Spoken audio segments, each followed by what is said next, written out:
Hello friend, स्वागत है आपका आज के इस नए ब्लॉग में। उम्मीद करते हैं कि आप बहुत ही अच्छे होंगे। फ्रेंड, दोपहर के 3 बज गए हैं और अब आप अंदाज़ा तो लगा ही लिए होंगे कि हम कहाँ पे आए हैं। हाँ, आप सही अंदाज़ा लगाए हैं, हम अपने खेत में आए हैं। क्या करने के लिए आए हैं अभी ये भी बताएंगे। पहली बात फ्रेंड, सॉरी, हम बहुत लापरवाह हो गए हैं। अब जो मेरा वीडियो रेगुलर देखते हैं उनको तो पता होगा कि हम लापरवाह क्यों कह रहे हैं और सॉरी क्यों बोल रहे हैं। फ्रेंड, मेरा तबीयत बहुत ज़्यादा ख़राब हो गया है, इस वजह से हम लाइव नहीं आ पा रहे हैं और ना हम ब्लॉग ही बना पा रहे हैं। तो इस वजह से दोबारा सॉरी। जानते हैं कि बहुत लोग तो मेरा वीडियो नहीं देखते, लेकिन जो लोग भी देखते होंगे वो तो इंतज़ार करते ही होंगे। तो इस वजह से हम सोचे कि बता देते हैं। मेरा तबीयत तभी से बहुत ज़्यादा ख़राब हुआ है जब से हम लाइव आना बंद किए हैं। 2 दिन हो गए, हम दवा भी नहीं खाए, वही ये सोच के कि जब ठीक होना ही नहीं तो दवा खाने का क्या मतलब। तो कोई फ़र्क नहीं पड़ा, जैसे पहले था वैसे अभी भी है। हाँ, ये ज़रूर है कि इस समय तबीयत मेरा कुछ ज़्यादा ख़राब हो गया है और अब हम खेत में आए हुए हैं। अब आप सोच रहे होंगे तबीयत ख़राब है इसकी बात क्यों, क्योंकि भैया मेरे एकदम परेशान करके रखती है। वो बोले कि अगर तुम नहीं जाओगी तो हम भी नहीं जाएंगे। तो इस वजह से मेरी मजबूरी थी आना, तो आ गए हैं। और अभी तक मस्त तरीके से छाँव था, लेकिन इस वक्त बहुत तेज़ी से धूप हो गया है और हिम्मत नहीं हो रही थी मेरी आ जाएं, क्योंकि इस वक्त भी हमें बहुत तेज़ से बुखार है, पूरे शरीर में बहुत दर्द हो रहा है। लेकिन जो करने के लिए आए हैं वो तो करना ही पड़ेगा। चलिए बता देते हैं कि हम क्या करने के लिए आए हैं गन्ने में खाद रखने के लिए।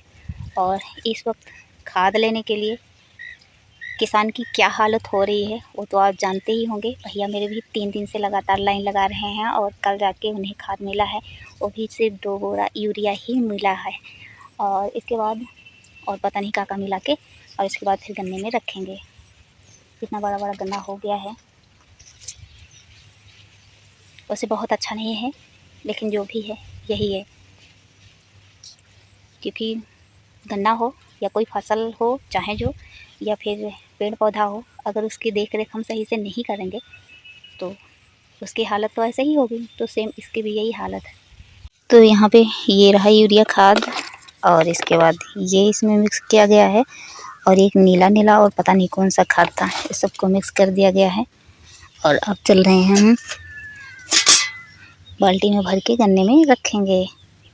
तो खाद लेकर आ गए हैं हम गन्ने वाले खेत में और देख लीजिए इसमें इतना ढेर सारा खरपतवार है और बड़ा बड़ा, लगभग गन्ने का आधा हो गया है। इसमें लेकर चलना भी बहुत मुश्किल लग रहा है और गिरने का तो पूरा चांस है, क्या होगा पता नहीं। तो चलिए खाद रखने की शुरुआत करते हैं। और अभी धान में भी खाद की बुआई करना है। अभी एक बार भी खाद की बुआई नहीं की गई है, खाद ही नहीं मिल रहा है तो बुआई कैसे की जाएगी। तो देर न करते हुए चलिए रखते हैं, क्योंकि धूप बहुत तेज़ी से है। तो अब हम गन्ने में खाद रखने की शुरुआत कर दिए हैं। धूप बहुत तेज़ी से है और गन्ना बड़ा हो गया है, मुख में लग रहा था, तो इस वजह से अपने मुख को बांध लिए हैं। बहुत ही संभल के चलना पड़ रहा है, क्योंकि ढेर सारा खरपतवार बहुत बड़ा बड़ा हो गया है। तो डर लगता है कहीं गिर न जाएं, और जिस बात का हमें डर था वही हुआ और हम इतनी तेज़ी से गिर जाएंगे हम कभी सोचे ही नहीं थे। तो अब बाल्टी का खाद ख़त्म हो गया है और अब जाके फिर से भर के लाएंगे और इसी तरीके से फिर पूरे खेत में रखेंगे। जिससे गिर गए और ढेर सारा मिट्टी हो गया था, तो इस वजह से तुरंत वहाँ से बाल्टी लेकर चले आए। और अभी हम आ गए हैं अपने आम वाले पेड़ के नीचे और इधर यहाँ पे तालाब है और यहाँ पे अब धुल लिए हैं और भैया मेरे चले गए हैं बाइक लेकर और अब हमें पैदल ही जाना है। और हम पैदल आए भी थे, ये लोग बड़े ही शैतान हैं। तो अब चलते हैं।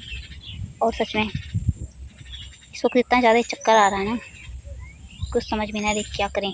और पूरे शरीर का दर्द बढ़ गया है और पूरी बाल्टी भर भर के खाद लेकर चलना बहुत मुश्किल है। और अभी धान में भी खाद रखना है और अब 2-3 दिन फिर भैया मेरे लाइन लगाएंगे और इसके बाद फिर जाके कहीं खाद मिलेगा और इसके बाद फिर धान वाले खेत में भी बुआई करना पड़ेगा।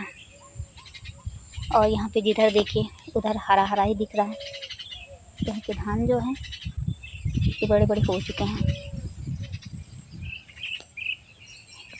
तो अब घर चलते हैं और अपने घर से थोड़ी सी दूरी पे हैं और बहुत तेज़ी से हमें प्यास लग गया आते आते, तो पानी पीने लगे। तो सोचिए चलिए बात करते हुए चलते हैं। और यहाँ पे ट्रांसफार्मर रखा हुआ है और अभी दिखाते हैं कि कितनी दूर से मेरे यहाँ लाइट गई है। तो ये रहा ट्रांसफार्मर, यहीं से मेरे यहाँ लाइट गई है। इतनी दूर तक तार लगाना पड़ा है।